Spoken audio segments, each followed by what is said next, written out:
Psycho Jayant ಈತನಿಗೆ ಹೆಂಡತಿ ಮೇಲೆ ಪ್ರೀತಿಯ ಅಥವಾ ವ್ಯಾಮೋಹವಂತ ಗೊತ್ತಾಗ್ತಿಲ್ಲ. ಆದ್ರೆ ಇವನ ಹುಚ್ಚಾಟಕ್ಕೆ ಬಲಿಯಾಗ್ತಿರೋದು ಮಾತ್ರ ಜಾಹ್ನವಿ. ಇದೀಗ ಚಿನ್ನುಮರಿಗೆ ಜಯಂತ್ನ ಒಂದೊಂದೇ ಸತ್ಯ ಗೊತ್ತಾಗ್ತಿದೆ. ಗಂಡನ ವರ್ತನೆಯಿಂದ ಈಗ ಜಾನು ಕುಗ್ಗಿ ಹೋಗಿದ್ದಾಳೆ. ಇದೀಗ ಜಾಹ್ನವಿ ಮನೆ ಬಿಟ್ಟು ಬಂದಿದ್ದಾಳೆ. ಹಾಗಾದ್ರೆ ಜಾಹ್ನವಿಗೆ ಗಂಡನ ಹುಚ್ಚಾಟ ಗೊತ್ತಾಯ್ತಾ? ಮನೆಗೆ ವಾಪಸ್ ಬರ್ತಾಳಾ? ಜಯಂತ್ ಮುಂದೇನು ಮಾಡ್ತಾನೆ? ಈ ಬಗ್ಗೆ ಹೇಳ್ತಾರೆ. ನಾನು ಶ್ವೇತಾ. ನೀವು ಸುದ್ದಿ ಅನ್ನದ ಸಬ್ಸ್ಕ್ರೈಬರ್ ಆಗೋದಕ್ಕೆ ಮರಿಬೇಡಿ.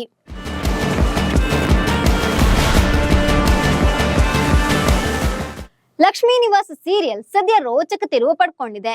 TRP ರೇಸ್ ನಲ್ಲೂ ಮುಂದಿದೆ. ಸೈಕೋ ಜಯಂತ್ ಬಗ್ಗೆ ಜಾಹ್ನವಿಗೆ ಅರ್ಥ ಆಗುವಂತದ್ದು ಬಹಳಷ್ಟಿದೆ.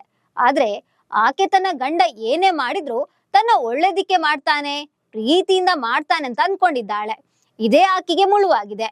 ಇದೀಗ ತನ್ನ ಗಂಡ ಒಬ್ಬ ದೊಡ್ಡ ಸೈಕೋ ಅಂತ ತಿಳಿದ್ರೆ ಜಾಹ್ನವಿಗೆ ಆಘಾತ ಆಗೋದು ಖಚಿತ. ಇದೀಗ ಜಾಹ್ನವಿಗೆ ಗಂಡನ ಮಹಾರಹಸ್ಯ ಗೊತ್ತಾಗಿದೆ. ಇದರಿಂದಾಗಿ ಆಕೆ ಶಾಕ್ ಆಗಿದ್ದಾಳೆ.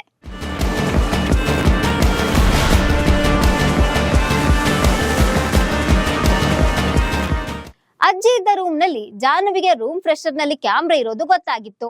ಇದರಿಂದಾಗಿ ಆಕೆ ಶಾಕ್ ಆಗಿದ್ಲು. ಇದು ಯಾರು ಇಟ್ಟಿದ್ದಾರೆ, ಯಾಕೆ ಇಟ್ಟಿದ್ದಾರೆ ಅಂತ ಆಕೆಗೆ ಕಾಡತೊಡಗಿತ್ತು. ಬಳಿಕ ಆಕೆ ಮನೆಯ ಮೂಲೆ ಮೂಲೆಯಲ್ಲಿ ಹುಡುಕಾಡಿದ್ದಾಳೆ. ಇದೀಗ ಜಯಂತ್ ಮನೆ ತುಂಬಾ ಕ್ಯಾಮ್ರಾ ಇಟ್ಟಿರೋದು ಜಾಹ್ನವಿಗೆ ಗೊತ್ತಾಗಿದೆ. ಎಲ್ಲೆಂದರಲ್ಲಿ CCTV ಕಾಣಿಸಿದೆ. ಒಂದ್ಸಲ ಶಾಕ್ ಆದ್ರೂ ಮೊದಲಿಗೆ ಗಂಡನ ಮೊಬೈಲ್ ಚೆಕ್ ಮಾಡ್ತೇನೆ, ಆ ಬಳಿಕ ತಾನು ಪರಾಮರ್ಶಿಸಿ ನೋಡಿ ತನ್ನ ಗಂಡನ ಬಗ್ಗೆ ಇರುವ ಸಂಶಯವನ್ನ ಕ್ಲಿಯರ್ ಮಾಡಿಕೊಳ್ತೇನೆ ಅಂತ ಮನ್ಸಲ್ಲೇ ಜಾನು ಹೇಳ್ತಾಳೆ. ಆದ್ರೆ ಮನೆಯಲ್ಲಿ CC ಕ್ಯಾಮ್ರಾ ಇರೋದು ಜಾಹ್ನವಿಗೆ ಗೊತ್ತಿಲ್ಲ ಅಂತ ಅನ್ಕೊಂಡಿದ್ದ ಜಯಂತ್.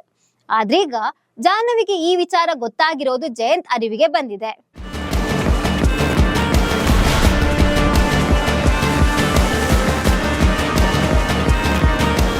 ಹೌದು, ಜಾಹ್ನವಿ CCTV ಸಿಕ್ತಿದಂತೆ ತನ್ನ ತಾಯಿಗೆ ಫೋನ್ ಮಾಡಿದ್ಲು.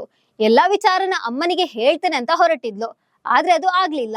ಇದೀಗ ಜಾಹ್ನವಿ ಶಾಪಿಂಗ್ಗೆ ಹೋಗ್ತೇನೆ ಅಂತ ಹೇಳಿ ಮನೆಯಿಂದ ಆಚೆ ಬಂದಿದ್ದಾಳೆ. ಎಷ್ಟು ಹೊತ್ತಾದ್ರೂ ಮನೆಗೆ ಬರದೆ ಇರೋದನ್ನ ನೋಡಿ ಜಯಂತ್ CCTV ಚೆಕ್ ಮಾಡಿದ್ದಾನೆ. ಆಗ CCTV ಜಾಹ್ನವಿ ಕಣ್ಣಿಗೆ ಬಿದ್ದಿರೋದು ಗೊತ್ತಾಗಿದೆ. ಕ್ಯಾಮ್ರಾ ಎಲ್ಲೆಲ್ಲಿ ಇಟ್ಟಿದ್ದಾರೆ ಅಂತ ಗೊತ್ತಾಗಿದೆ ಎಂದಿದ್ದಾನೆ ಜಯಂತ್. ಇದೀಗ ಮನೆಯಿಂದ ಆಚೆ ಹೋದ ಜಾಹ್ನವಿ ಮನೆಗೆ ವಾಪಸ್ ಬರೋದಿಲ್ವಾ? ಜಯಂತ್ನ ಬಿಟ್ಟು ಹೋಗ್ತಾಳಾ? ಒಂದ್ ವೇಳೆ ಜಾಹ್ನವಿ ಮನೆಗೆ ಬಂದ್ರು ಜಯಂತ್ ಏನ್ ಮಾಡ್ಬೋದು? ಹೀಗೆ ವೀಕ್ಷಕರಿಗೆ ನಾನಾ ಪ್ರಶ್ನೆ ಕಾಡ್ತಿದೆ. ಸೊ ನಿಮ್ಮ ಪ್ರಕಾರ ಜಯಂತ್ ಮುಂದೇನು ಮಾಡ್ಬೋದು?